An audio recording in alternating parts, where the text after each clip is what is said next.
Oke. Baik, selamat malam Abang-abang semua. Perkenalkan, nama saya Anissa Ramadhani dari Teknik Elektro 2024. Jadi saya di sini akan menjelaskan tentang pemrograman yang telah saya buat untuk modul 4. Jadi yang pertama saya include studio.h dan include string.h. Nah, include string.h ini fungsinya adalah untuk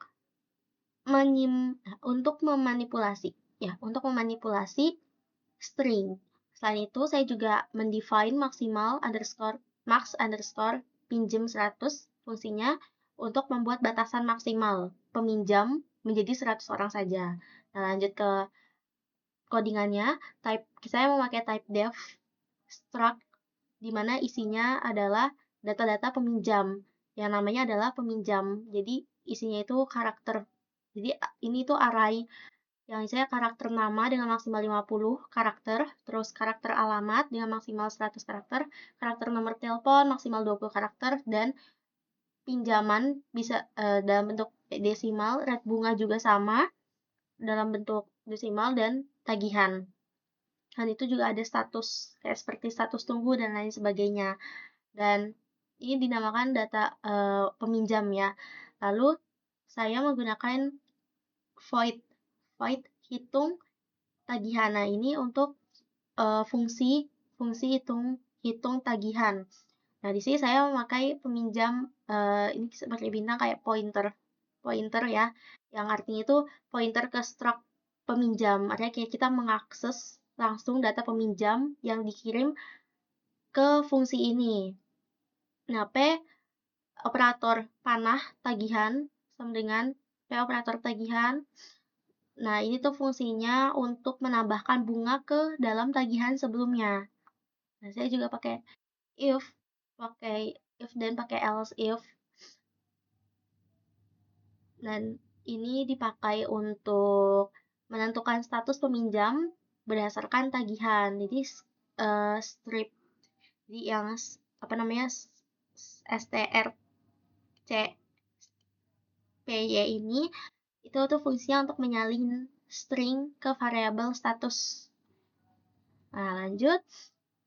Saya juga membuat fungsi menampilkan database. Void tampilkan database itu fungsi untuk menampilkan database.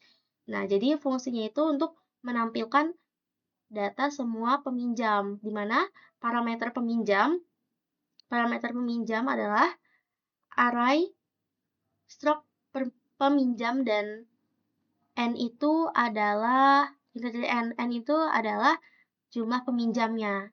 Nah, ini yang akan nanti di print semua.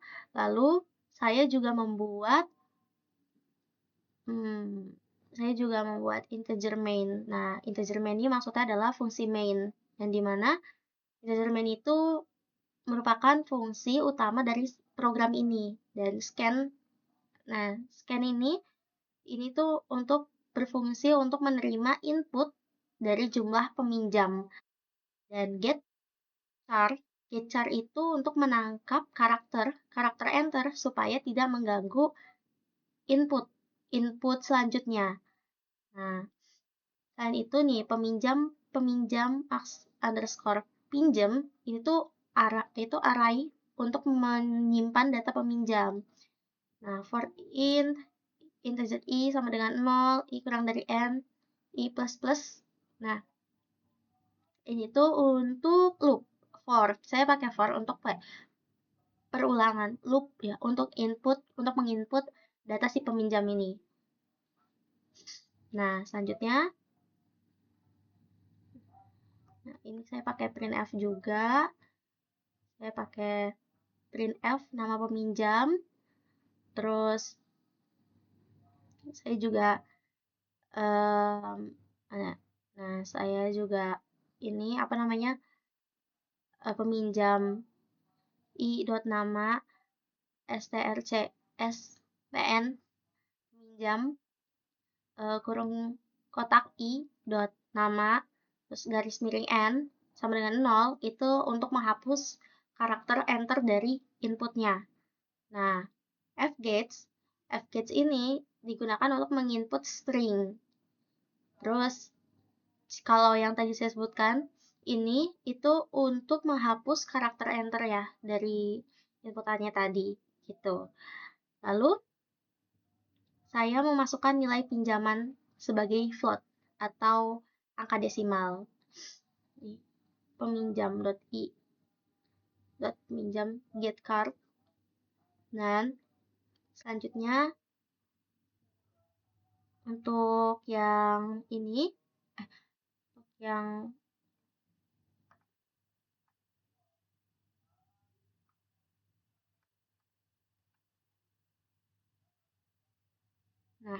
untuk yang bagian peminjam kurung kotak i dot tagihan sama dengan peminjam kurung kotak i dot pinjaman, terus hitung tagihan dan peminjam kurung kotak i. Nah, ini tuh digunakan untuk menghitung tagihan. Jadi ini tuh untuk menghitung tagihan dengan bunga. Nah, selanjutnya saya juga membuat loop while ya, program looping while. Nah, ini menjadi loop utama dalam program yang saya buat, dan di mana saya membuat tampilkan database peminjam, n, dan saya print membuat pilihan, ada A, skip 1 bulan. Nah, program ini tuh akan jalan jika pokoknya program ini akan berjalan sampai penggunanya itu memilih exit. Sampai memilih untuk memilih exit gitu. Jadi jika peminjam memilih A, maka tagihan tiap peminjam itu akan naik karena dihitung ulang. Tapi jika memilih B, maka program itu akan selesai. If pilihan sama dengan B, maka programnya selesai gitu. Tapi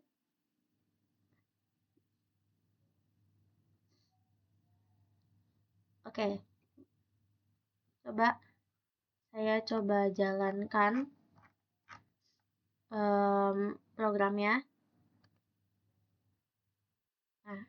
Nah, jumlah peminjamnya adalah 2. Lalu nama peminjam pertama misalnya bisa, alamatnya Jalan Bunga, nomor teleponnya 099, pinjaman peminjamnya 100 berapa nih? 1 juta. Rate bunga peminjam misalnya 3. Nama peminjam kedua misalnya Wawa, alamatnya nomor teleponnya 088, pinjaman peminjamnya misalnya 200.000, rate bunga peminjamnya coba. Nah, maka akan tampilkan seperti ini database pinjol. Nah, peminjam pertama datanya ada nama, alamat, Anissa Jalan Bunga, nomor teleponnya ditampilkan, pinjaman dan rate bunga, tagihan bulan ini. Nah, tagihan bulan ini juga ditampilkan, terus statusnya buruk. Terus peminjam kedua juga namanya Wawa, ada jalannya, ada alamat Jalan Uhuhu, teleponnya 088, pinjaman dan rate bunganya 200.000, dengan rate bunganya 400%. Tagihan bulan ini ada di angka 1 juta. Ada di angka 1 juta, statusnya tunggu. Nah, kalau saya memilih skip 1 bulan, nah, kalau saya memilih skip 1 bulan, di sini ditampilkan lagi database pinjolnya dengan pinjamannya bertambah. Bukan dengan pinjaman bertambah, tapi tagihan bulan ini yang bertambah. Terus juga ini juga di peminjam kedua tagihan bulan ini yang bertambah. Nah, kalau saya memilih skip 1 bulan lagi, nah statusnya juga akan berubah sesuai dengan nominal tagihan tagihan bulan ini. Jadi ini status sudah mencapai eksekusi karena tagihan sudah mencapai nominal sekitar 6.400.000. Ini juga udah sekitar 25 juta. Oh, ini 64 juta, ini 25 juta gitu. Nah, lalu saya coba untuk exit program. Nah, jika program selesai, jika saya memilih exit, baru programnya akan selesai.